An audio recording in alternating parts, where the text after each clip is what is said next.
kedua, apa itu disiplin positif? Yang ketiga, kebutuhan dasar manusia.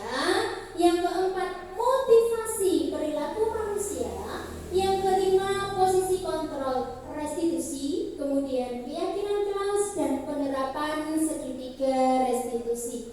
Jadi pada siang hari ini nanti yang akan kita pelajari atau yang akan saya sampaikan kepada Bapak Ibu semua terkait tentang pengetahuan yang kami peroleh selama mengikuti CGP Angkatan 9 tentang apa itu perubahan paradigma belajar. Jadi apa itu perubahan paradigma belajar dari yang dulu dengan yang sekarang? Silakan next selanjutnya. Oke. Pembelajaran dengan paradigma baru. Jadi pembelajaran dengan paradigma baru adalah suatu proses pembelajaran yang dirancang berdasarkan prinsip pembelajaran berdiferensiasi. Artinya, di sini para peserta didik belajar sesuai dengan kebutuhan terhadap tahap perkembangan sesuai dengan teori psikologi modern untuk mewujudkan profil pelajar Pancasila. Jadi, fokus kita dalam melaksanakan pembelajaran paradigma baru ini, kurikulum kita juga kurikulum baru, namanya kurikulum Merdeka. Tujuan utama kita dalam pembelajaran adalah fokus pada profil pelajar Pancasila. Apa saja Bapak Ibu? 1. Beriman dan bertakwa kepada Tuhan Yang Maha Esa. 2. Mandiri. 3. Bernarasitis. 4. Kreatif. 5. Gotong royong dan ada kebinekaan global. Hafal? Oh belum. Kalau saya biasanya menerapkan ini pakai lagu, Bu. Apalagi guru TK itu biasanya lebih pandai kalau disuruh nyanyi. Nah, kita kalau buku saya itu lebih mudah menghafalnya pakai lagu. Lagunya seperti ini. Nanti bisa bernyanyi bersama-sama, nggih? Nggih. Lagunya seperti ini. Belajar Pancasila, beriman dan bertakwa pada Tuhan Yang Esa dan berakhlak mulia, berkebinekaan global, gotong royong mandiri, kreatif dan bernalar kritis. Bisa Bu, Pak?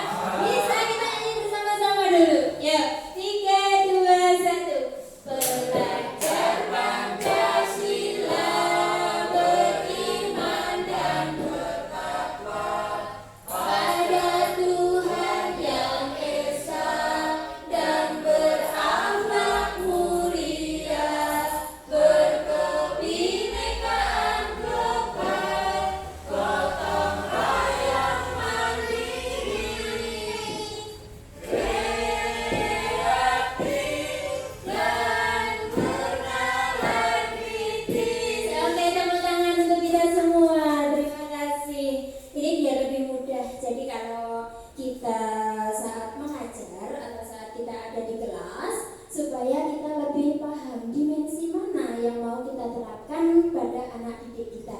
Yang terutama adalah tentang profil pelajar Pancasila. Nah, jadi kenapa kok kita harus hafal? Karena kita tidak mungkin pada saat kita mengajar, kita harus cari dulu yang mana ya yang mau kita munculkan bagi peserta didik kita. Otomatis dalam setiap pembelajaran ada keenam hal ini yang bisa kita pilih, tidak harus keseluruhan. Mungkin sekali mengajar bisa kita ambil 2 atau kita ambil 3. Fokus dari dimensi profil pelajar Pancasila. Tapi setiap pembelajaran diusahakan harus memunculkan bahwa kita tujuan utamanya itu adalah terbentuknya profil pelajar Pancasila. Oke, next.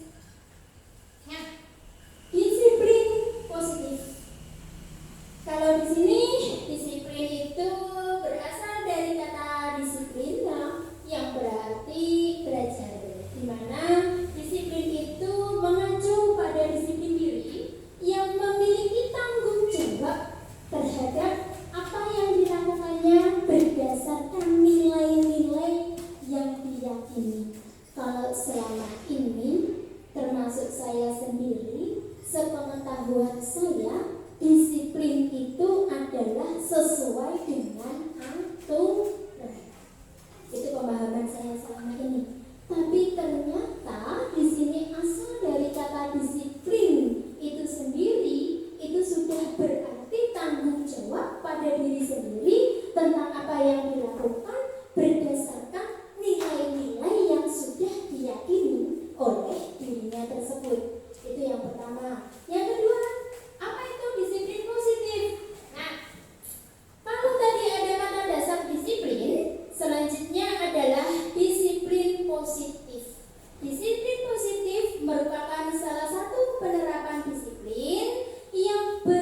pagi itu.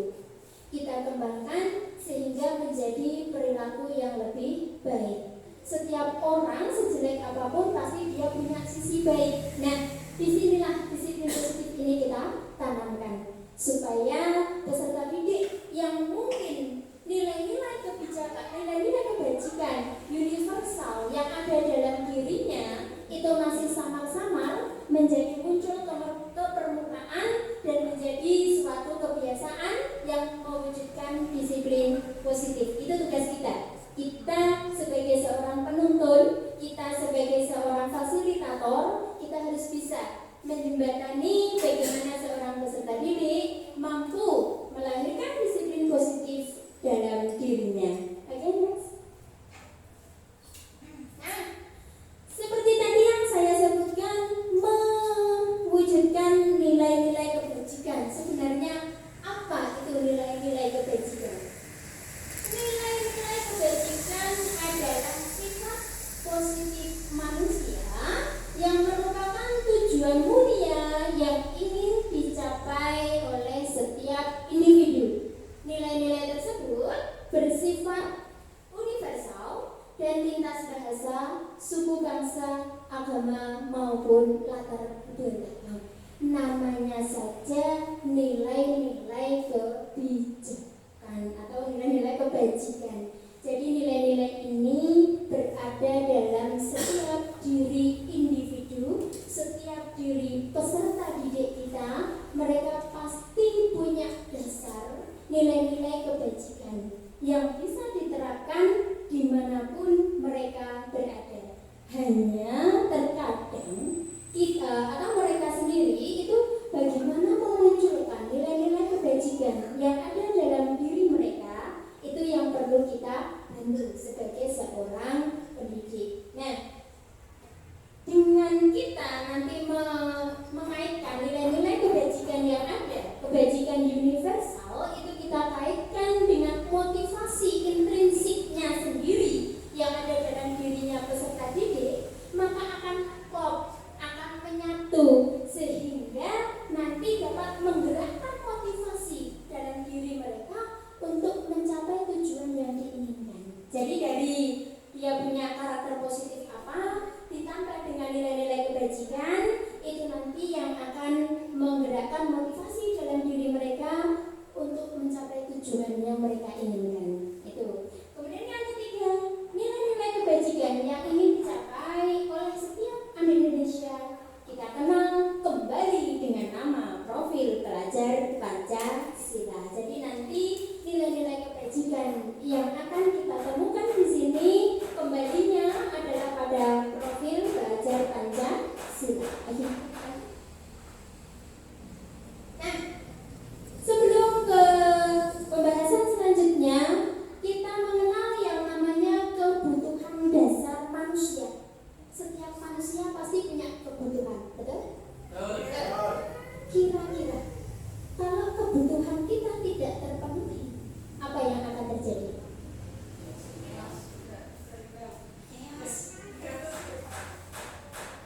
Tidak seimbang, oleng.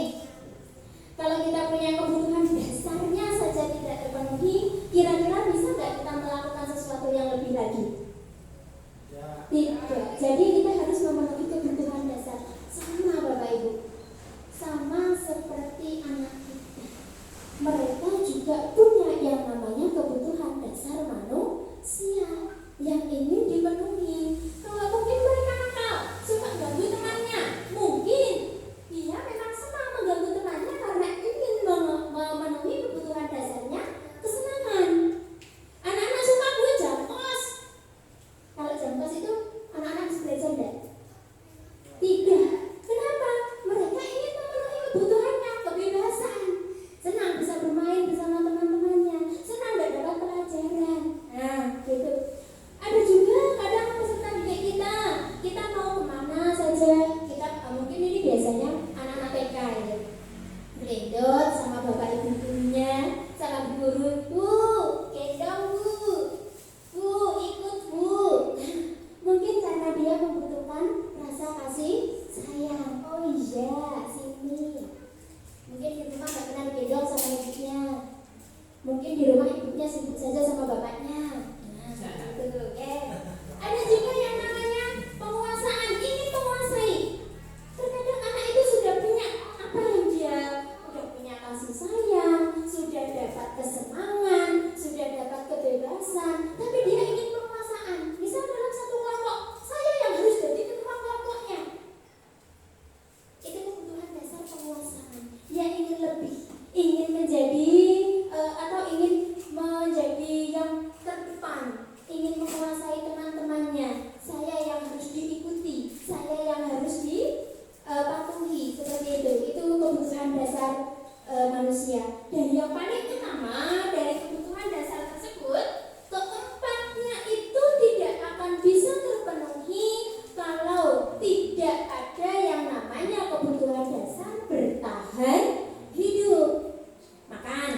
Kemudian kalau ada yang mengganggu, mungkin anak ini bertengkar dengan temannya, dilawan. Nah, dia punya kebutuhan untuk bertahan hidup, mungkin makan, minum, dan sebagainya. Kebutuhan dasar ini yang biasanya harus dipenuhi dulu, baru memunculkan kebutuhan-kebutuhan dasar yang lainnya. Jadi ini adalah 5 kebutuhan dasar manusia. Kenapa ini harus dipenuhi dulu? Karena kebutuhan dasar manusia itu adalah sesuatu yang dilakukan untuk mendapatkan apa yang diinginkan. Kita tidak akan mendapatkan apa yang kita inginkan selanjutnya sebelum kebutuhan dasar kita terpenuhi. Ini harus kita perhatikan Bapak Ibu. Si A, si B, si C, kenapa ya anak ini seperti ini? Kebutuhan dasar dia mana yang belum terpenuhi? Kebutuhan mungkin dia ganggu temannya, ternyata sama orang tuanya udah dikasih uang jajan. Sudah sarapan? Belum Bu, posisi lapar, temennya nyenggol sidik bisa dulu. Dia tidak akan mencapai kebutuhan-kebutuhan selanjutnya karena kalau kebutuhan dasarnya tidak terpenuhi. Jadi kalau ketika kebutuhan dasar ini terpenuhi, insya Allah nanti anak-anak akan bisa mencapai apa tujuan mereka. Belajar juga dengan nyaman, di sekolah juga bisa tertib, muncul disiplin positif dalam dirinya masing-masing. Ini adalah kebutuhan dasar manusia. Motivasi perilaku manusia. Apa itu motivasi Bapak Ibu? Dorongan. Apa lagi?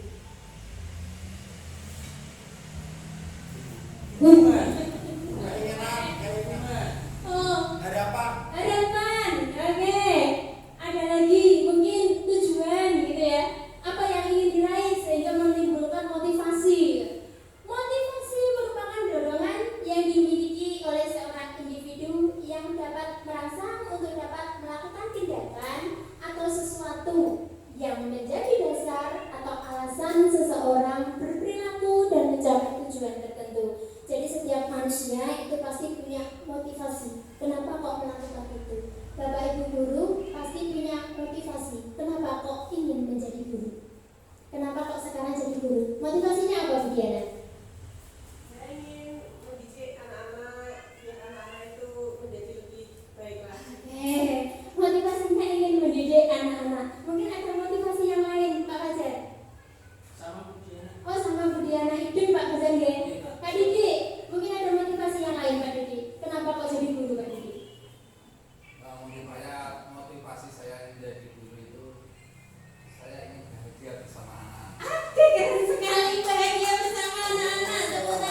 bedanya? Biasanya kalau untuk menghindari ketidaknyamanan ini ada rasa takut dalam diri kita. Jadi misalnya kalau tugas sudah selesai, aduh nanti gimana ya? Gitu. Tapi kalau untuk mendapatkan imbalan atau penghargaan ini lebih pada bersemangat karena ada sesuatu yang ingin dicapai. Gitu. Yang ketiga, menjadi orang yang mereka inginkan, menghargai diri sendiri dengan nilai-nilai yang mereka percaya. Misal, satu nilai aja. Saya kalau disiplin, nanti ke depannya saya akan jadi orang yang sukses. Satu dasar aja. Disiplin diri. Jadi kembalinya dia akan diri sendiri. Entah nanti karena entah di sekolah ada hukuman atau tidak, entah dipuji temannya atau tidak, dia akan kembali pada motivasi awal.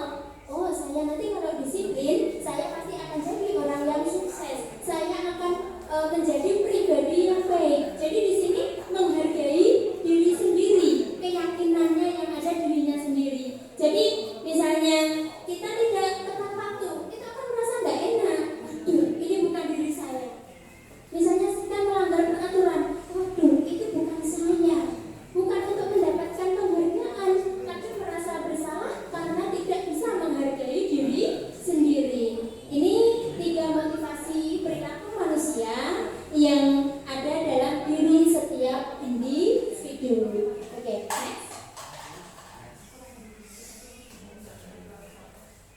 Konsep disiplin dengan identitas gagal. Nah, ini ada beberapa konsep yang sebenarnya kita bertujuan untuk menerapkan disiplin, tapi menerapkan disiplin diri, tapi akhirnya akan menjadi disiplin yang gagal. Kenapa?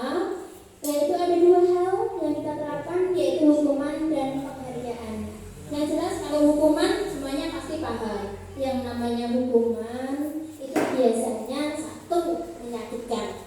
Yang kedua, anak pasti merasa tidak nyaman. Yang ketiga, ada perasaan takut.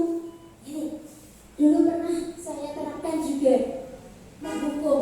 Nah, akhirnya begitu anak-anak tidak disiplin, dia sudah ketakutan dulu, gurunya lewat itu sudah takut dulu. Aduh, nanti dimarahin. Aduh, nanti kalau dihukum gimana? Gitu. Kemudian yang keempat, sifatnya memaksa. Yang kelima, akhirnya yang dilakukan murid adalah menyembunyikan kesalahan karena takut dihukum. Contoh paling gampang, tidak mengerjakan PR. Dia takut dihukum. Yang dikatakan apa? Buku saya ketinggalan, Bu. Pernah seperti itu? Pernah.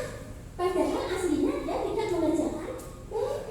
Karena kalau tidak mengerjakan PR, nanti dihukum. Tulis lagi 10 kali. Misalnya seperti itu. Kapok dengan yang dulu, akhirnya begitu ketemu gurunya, buku saya ketinggalan, Bu. Sudah dikerjakan? Sudah. Tapi bukunya ketinggalan. Tuh. Kemudian yang keenam, murid menjadi pribadi yang rendah diri. Ini yang kita khawatirkan, Bapak Ibu. Kalau kita memberikan hukuman kepada anak-anak, akhirnya tumbuh dalam diri mereka, saya itu tidak bisa, saya itu bodoh, saya itu tidak sama seperti teman yang lain, saya itu sering dihukum. Akhirnya lama-kelamaan dia akan merasa rendah diri, dia merasa tidak percaya diri. Saya itu bukan anak yang baik. Itu yang akan muncul pada saat kita sering memberikan hukuman kepada anak-anak. Lalu bagaimana kalau memberikan penghargaan? Tapi kamu hebat. Setelah menjawab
pindah slide, pindah tulisan. Apa kamu?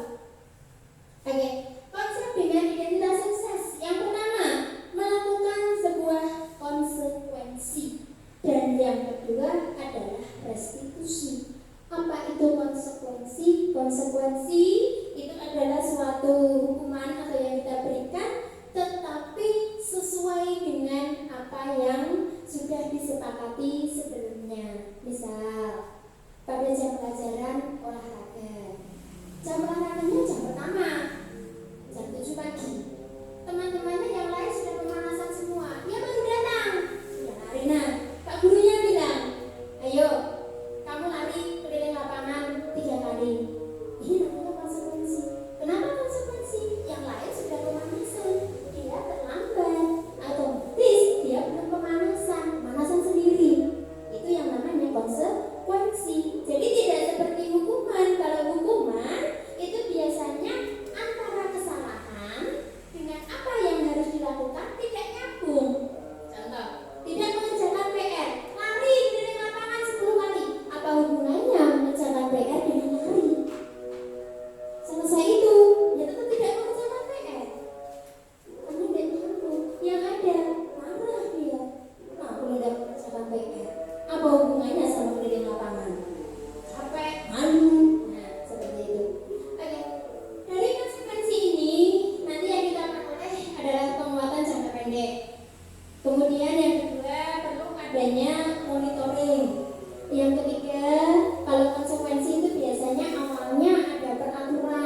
gotong royong, kerjasama, itu yang harus kita munculkan pada restitusi.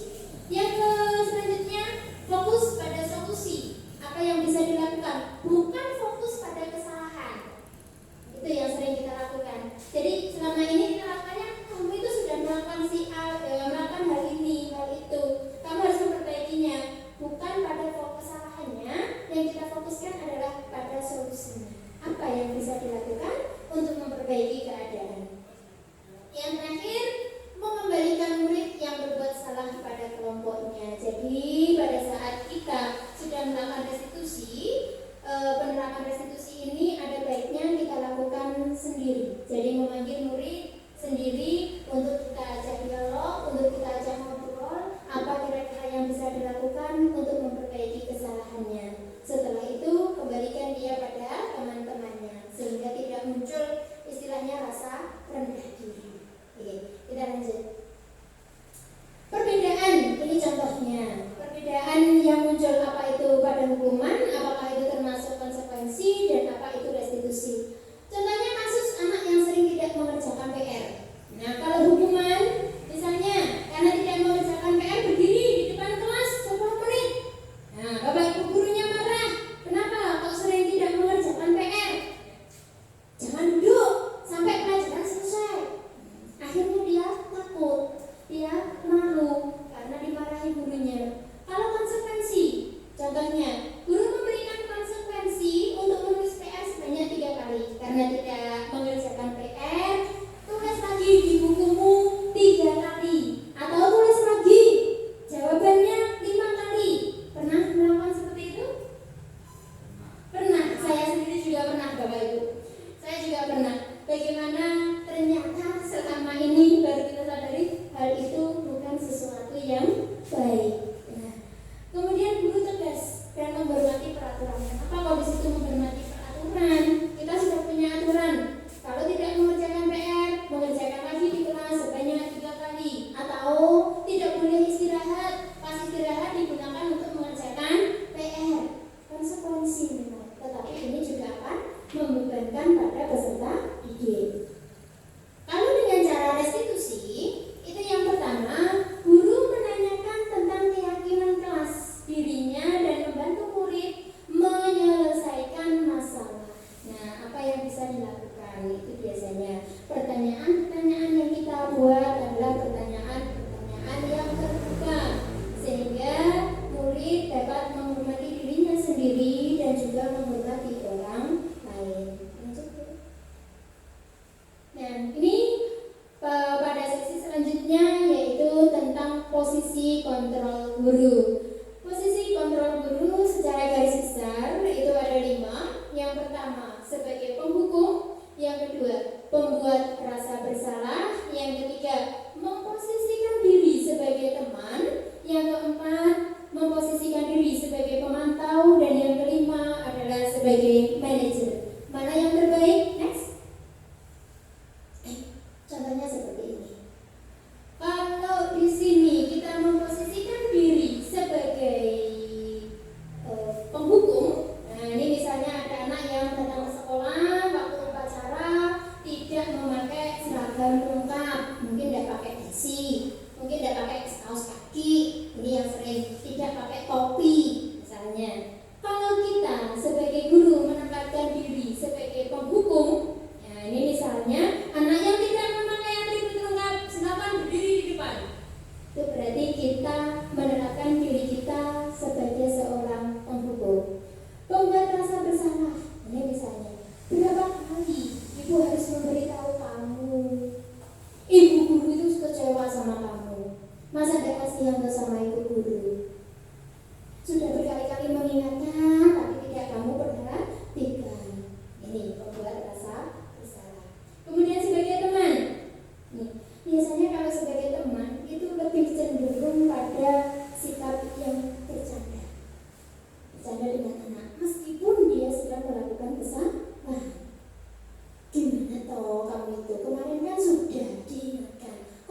terbuka, tetapi dengan pengertian yang lebih mendalam. Next.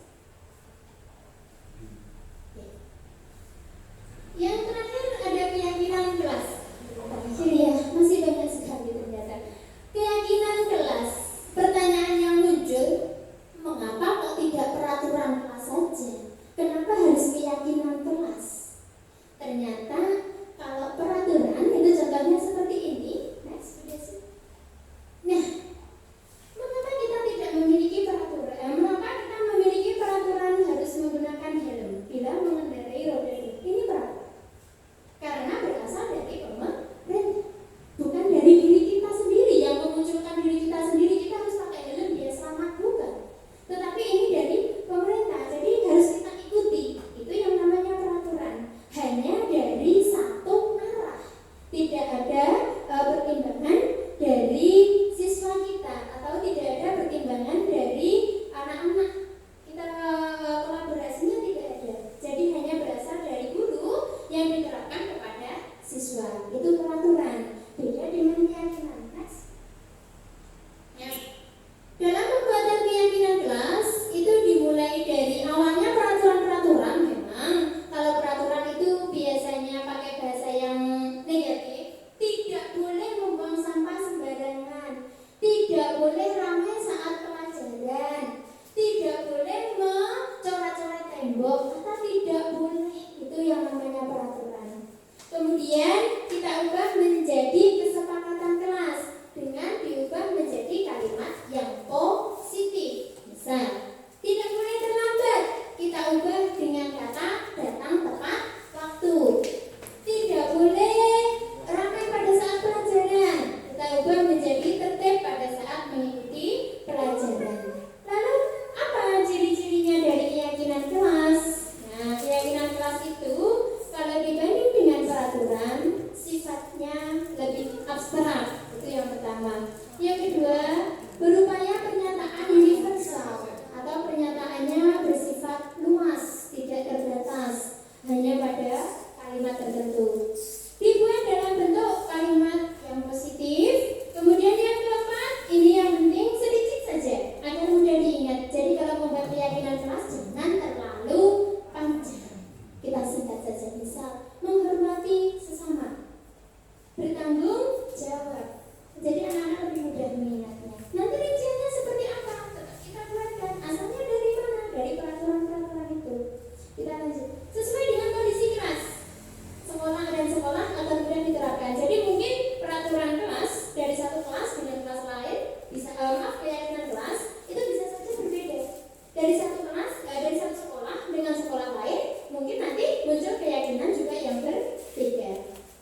Dan yang utama, semua warga sekolah, ini untuk keyakinan sekolah, dan semua warga kelas dilibatkan pada saat membuatnya. Jadi harus kita sepakati antara guru dan murid. Jadi tidak ada paksaan. Malah kadang dibubuhi dengan tanda tangan, bukti bahwa kesepakatan untuk melakukan keyakinan kelas. Ini contoh keyakinan kelas yang kemarin saya buat, mungkin tulisannya agak kecil. Nah, itu menghormati, tentang kesopanan, berpartisipasi, disiplin waktu, kejujuran dan saling menghargai. Jadi nanti pada saat anak melakukan kesalahan, dia tahu keyakinan kelas mana yang dia langgar. Ini contohnya saja. Ini dalam bentuk poster, bisa kita tempel di kelas kita masing-masing. Nah, yang terakhir sekali, ini slide terakhir, tentang segitiga restitusi.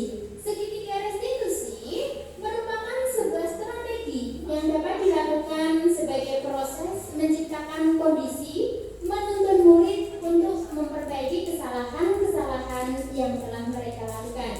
Tahapannya ada 3. Yang pertama, menstabilkan identitas. Yang kedua, validasi tindakan yang salah. Yang ketiga, menanyakan keyakinan. Jadi pada saat peserta didik kita melakukan sebuah kesalahan, yang pertama harus kita lakukan adalah mengembalikan identitasnya, menstabilkan identitasnya.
Monggo Pak Didi.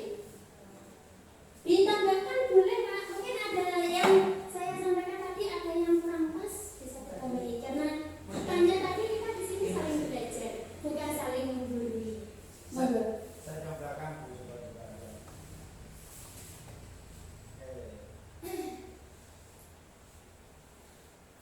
Oke, cukup posisi kontrol. Oke. Saya tanya Bu terkait posisi kontrol.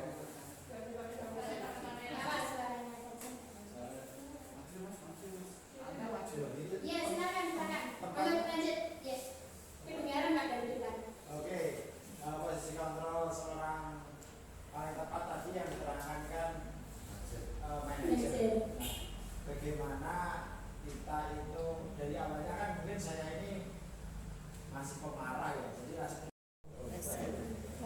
Teman tunggu nih. ada mungkin Oke, terima kasih. Silakan Pak Didi. Ya, ini mohon maaf karena sebenarnya saya nggak bertanya. Iya. Karena saya hanya sekedar mau meminta saran ataupun tip-tip mungkin bisa membangun apa yang terjadi dalam sekolah saya. Jadi selama ini termasuk saya juga sebelum kita belajar tentang posisi kontrol guru, yang dilakukan oleh para teman sejawat di sekolah saya itu pada umumnya masih menggunakan posisi kontrol guru itu sebagai hukuman. Padahal di dalam slide tadi, dalam PPT tadi disebutkan paling baik itu sebagai manajer. Upaya untuk pripun caranya, bagaimana caranya agar mungkin dalam lingkungan sekolah saya teman-teman saat itu bisa melaksanakan posisi kontrol itu bukan sebagai hukuman, justru sebagai manajer, karena yang terjadi setiap hari itu masih sebagai hukuman. Mungkin ada masukan-masukan yang membangun sehingga kami bisa menerapkan sebagai posisi manajer. Terima kasih Pak Didi untuk pertanyaannya. Kalau kita merubah orang lain, apakah kira-kira bisa? Tidak bisa. Yang iya betul, yang hanya memberikan contoh atau memberikan motivasi, tapi yang merubah dirinya sendiri itu adalah seperti yang tadi disampaikan. Jika ada teman kita yang masih menerapkan hukuman, kita tidak perlu mengingatkan, oh itu tidak boleh. Tidak. Mari kita mulai dari diri kita sendiri. Kita mencoba menerapkan sebagai seorang manajer. Sekarang kan Didi sudah tahu kalau tidak menggunakan hukuman, tetapi kita berperan sebagai seorang manajer. Mari kita kasih contoh bagaimana pada saat ada siswa melakukan pelanggaran, jangan lagi menggunakan sistem hukuman, tetapi kita gunakan posisi kita sebagai seorang manajer. Kalau nanti ke belakangnya ternyata hasilnya itu baik pada peserta didik kita, saya yakin Bapak dan Ibu guru yang lain akan mengikuti, karena yang memegang kontrol dalam diri seseorang itu adalah dirinya sendiri.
Udah sama udah apa?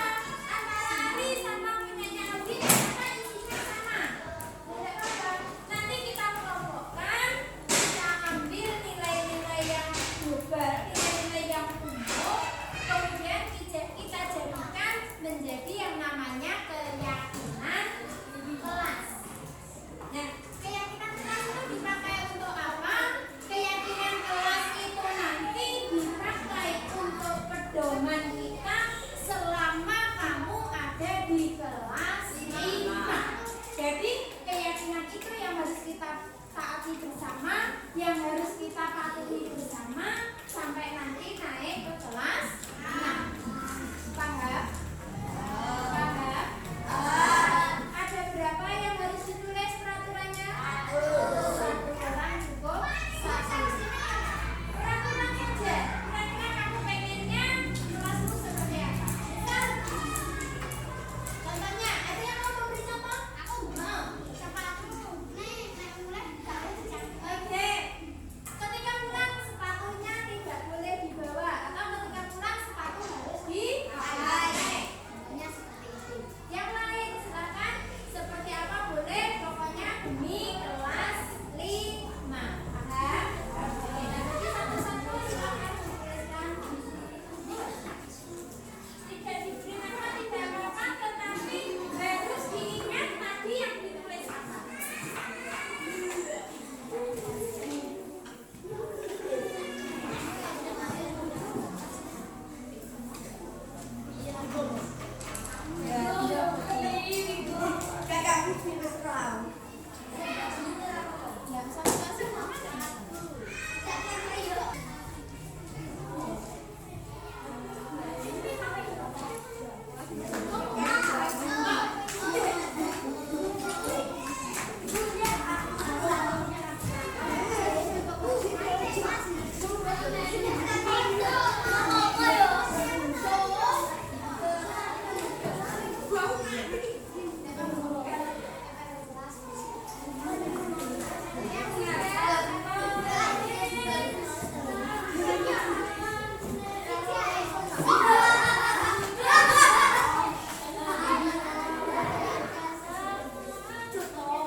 menjaga membuat Kerapian.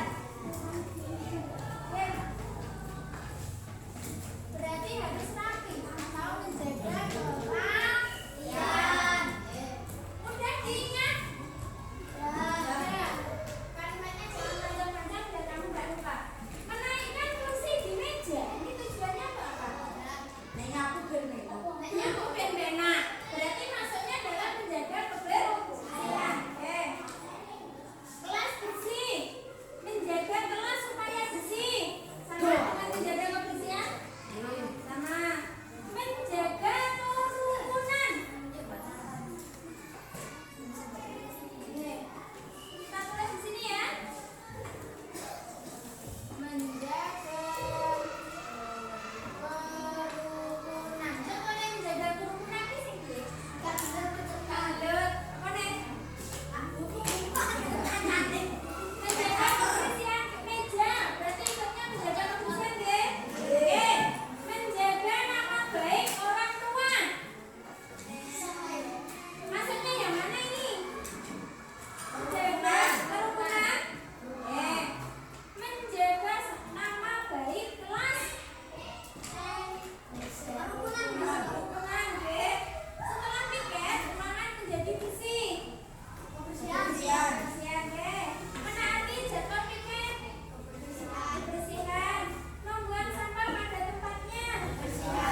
Dik,